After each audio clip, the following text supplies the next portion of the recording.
Welcome back, ladies and gentlemen. We are on day 3 of chapter 10. We are entering into 10.2.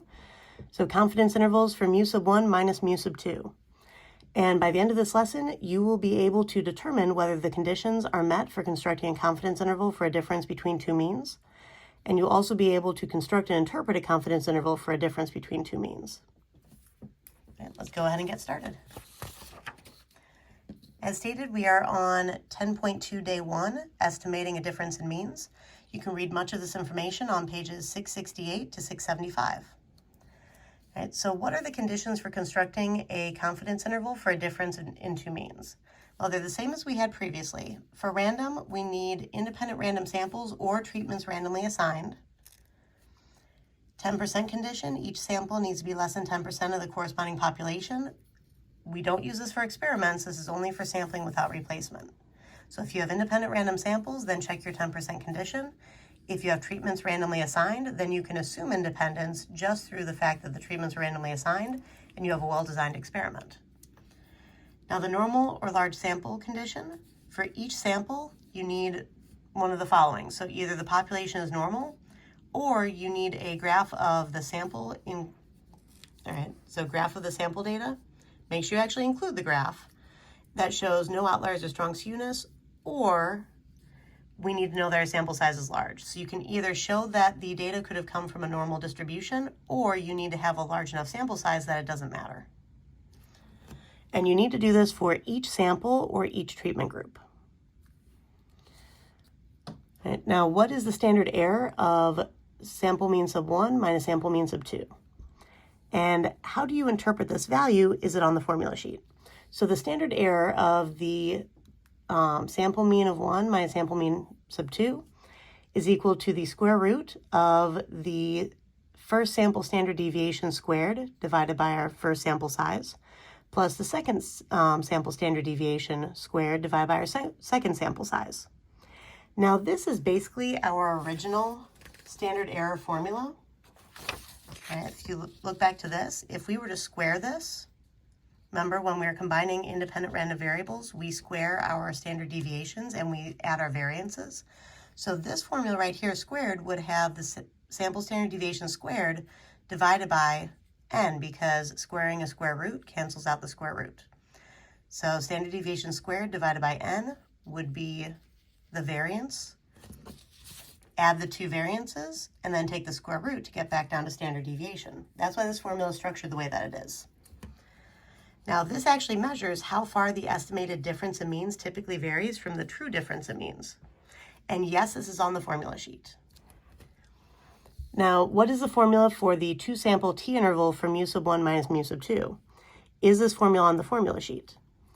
Now, only the general formula and the standard error formula are actually on the formula sheet, but the general formula is statistic plus minus critical value times standard error of statistic.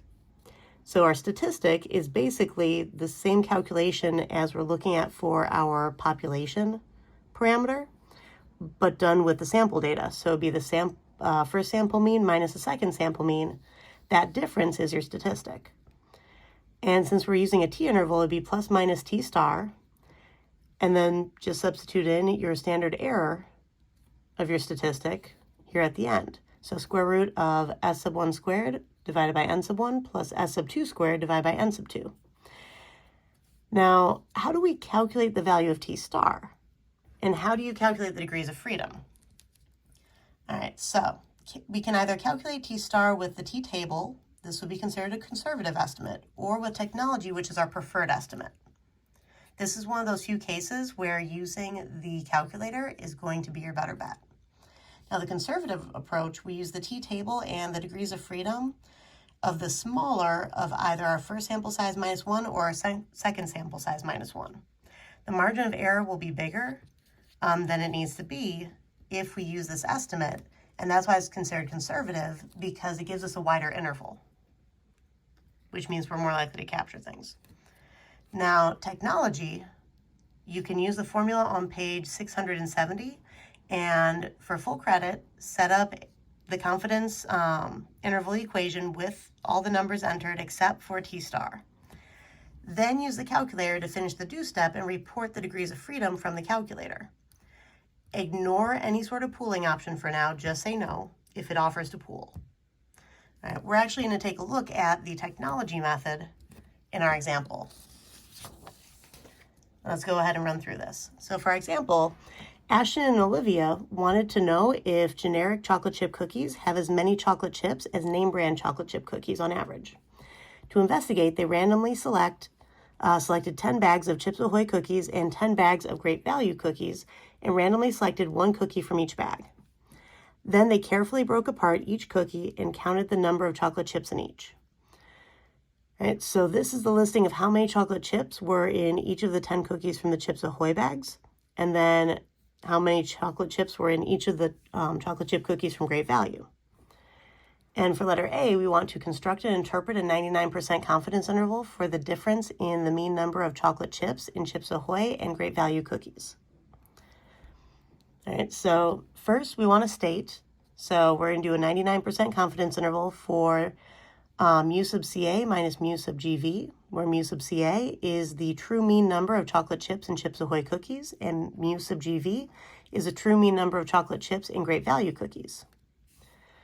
All right, you could also use mu sub 1 and mu sub 2, but sometimes it helps use a subscript that actually indicates which data set you are working with so that you don't get confused partway through. It's really easy to accidentally switch your data sets. Now, for our plan, we want to do a two-sample t-interval for mu sub CA minus mu sub GV. Please make sure that you actually identify the parameter that this two-sample t-interval applies to. And first we check our random condition. The data came from two independent random samples. 10% condition, 10 is less than 10% of all Chips Ahoy cookies, and 10 is less than 10% of all Great Value cookies. So we sampled less than 10% of each population. And for the normal large sample size condition, we don't have a large sample, so we need to actually check a graph. So I have a dot plot down here of the number of chocolate chips in the 10 Great Value cookies and then in the 10 Chips Ahoy cookies. I use the same number line for each so that I could actually directly compare them if I needed to. And also so I just didn't have to write the my number line more than once. So I have GV for Great Value down here, CA for Chips Ahoy here, and there is no obvious skewness nor outliers in the dot plots. Right, so my normal condition is met. It's reasonable to assume that this data could come from a normal, both of these data sets could come from normal distributions, or rather from normal populations. Now for our do step, I'm going to go ahead and enter the data into the calculator and show you a quick way to be able to fill in most of your formula down here, right? Because all of these values you're going to need to calculate and then filling all of these into the formula. Let's take a look at a shortcut. So if we go to Stat, hit Enter on Edit, I'm going to clear out the data I have from one of our previous videos and enter Chips Ahoy in list 1 and Great Value into list 2. So 17, 19, 21, 16, 17, 18, 20, 21, 17, 18. Oops. There we go. And then over to list 2, 22, 20, 14, 17, 21, 22, 15, 19, 26, and 18. All right, now I'm going to go back to Stat, go over to Calculate. Now, if you want to just calculate the statistics themselves, you can actually go to two variable statistics, and you could have an X list and a Y list and go down and calculate, and it'll give you the mean of X, it'll give you the mean of Y, standard deviation of X, standard deviation of Y. That will get you what you need here. But I find it easier just to go straight over to the tests and do the two sample t-interval and choose data when you have raw data. If you actually are given the statistics, go over to stats and just enter the stats. So my first list is list 1, that's where I put Chips Ahoy. My second list is list 2, that's where I put Great Value. The frequencies are just 1. I typed in every number exactly as often as they appear. I do want a 99% confidence level, and always say no to pooling. All right. we only pool with proportions. We're not pooling with means. All right, go down to calculate. And it gives us our degrees of freedom, which is where I'm getting this from. So this is the technology side of it. So the preferred technology, degrees of freedom. And for down here, make sure you report the degrees of freedom from the calculator.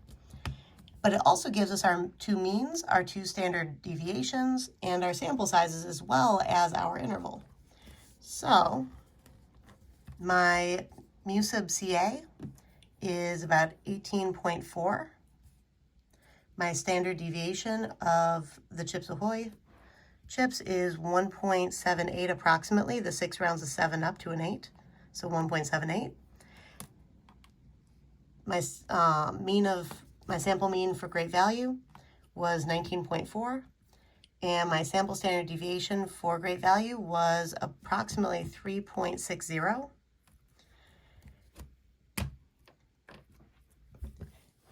And then we just fill in all of our information. So the 18.4 went right here. The 19.4 went here. I just left this as T star.